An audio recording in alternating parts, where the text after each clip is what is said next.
Market trending होता है तब बहुत से इंडिकेटर अच्छी तरह से अपना काम करते हैं, लेकिन जब भी मार्केट साइडवेज मोमेंटम करता है उस वक्त इंडिकेटर आपको गलत बाय और सेल सिग्नल देकर आपका लॉस करवाते हैं।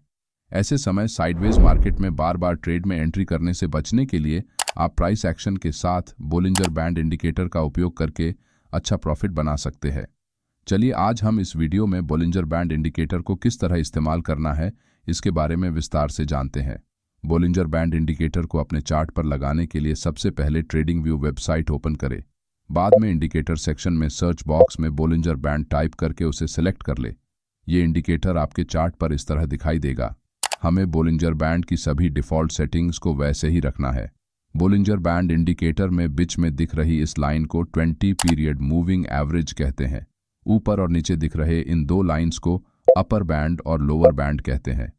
इसी दो बैंड लाइन का उपयोग हम आगे अपने ट्रेडिंग में करने वाले हैं। बोलिंजर बैंड इंडिकेटर का उपयोग मार्केट के मोमेंटम और वॉलेटिलिटी की पहचान करने के लिए किया जाता है। जब भी मार्केट में किसी शेयर या फिर इंडेक्स की प्राइस बोलिंजर बैंड के अंदर होती है तब मार्केट में साइडवेज मोमेंटम है, ऐसा हम मानते हैं।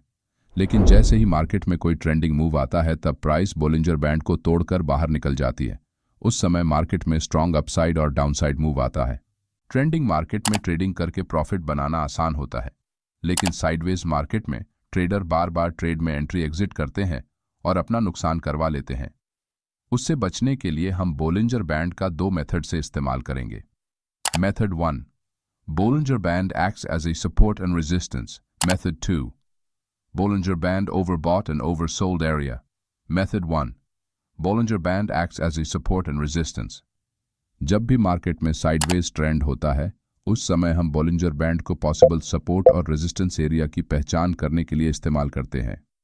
इस चार्ट में मार्केट में प्राइस जब भी ऊपर की तरफ जाती है तब प्राइस बोलिंजर बैंड के ऊपर वाली लाइन से रेजिस्टेंस लेकर फिर से नीचे आती है, और जब भी प्राइस नीचे आती है तब नीचे के लाइन से सपोर्ट लेकर फिर से ऊपर मूव करती है। इस वक्त बोलिंजर बैंड लाइंस मार्केट में सपोर्ट और रेजिस्टेंस का काम करती है।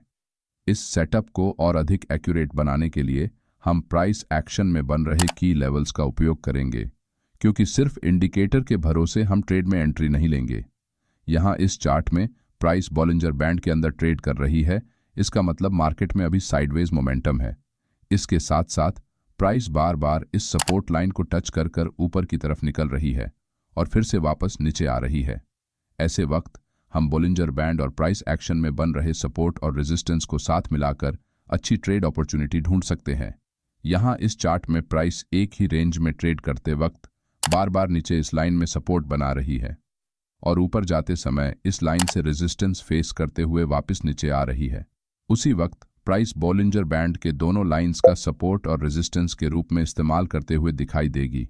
इसका मतलब भविष्य में जब भी प्राइस इस लेवल पर आएगी उस वक्त प्राइस फिर से इन लाइंस को सपोर्ट और रेजिस्टेंस के रूप में टकराकर वापस मुड़ सकती है। ऐसी सिचुएशन में आप रिस्क टू रिवॉर्ड के हिसाब से छोटा स्टॉप लॉस लगाकर अपसाइड में लॉन्ग ट्रेड और डाउनसाइड में शॉर्ट ट्रेड में एंट्री लेकर अच्छा प्रॉफिट बुक कर सकते हैं। Method 2, Bollinger band overbought and oversold area. जब भी प्राइस कैंडल चार्ट में बोलिंजर बैंड इंडिकेटर के ऊपर और नीचे की लाइन को तोड़कर बाहर निकलती है उस वक्त एक बहुत अच्छा रिवर्सल ट्रेडिंग सेटअप बनता है।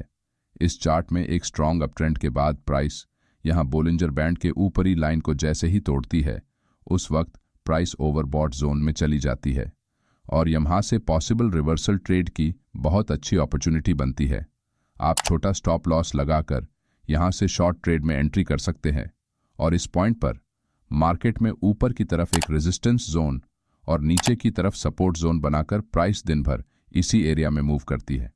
जब भी प्राइस सपोर्ट लाइन के पास आकर बोलिंजर बैंड लाइन को नीचे की तरफ तोड़ने की कोशिश करती है उस वक्त प्राइस ओवरसोल्ड जोन में होती है और इस पॉइंट से पॉसिबल रिवर्सल ट्रेड में आप एंट्री बनाकर बोलिंजर बैंड के ऊपर की लाइन को टारगेट मानते हुए एक अपसाइड का लॉन्ग ट्रेड ले सकते हैं।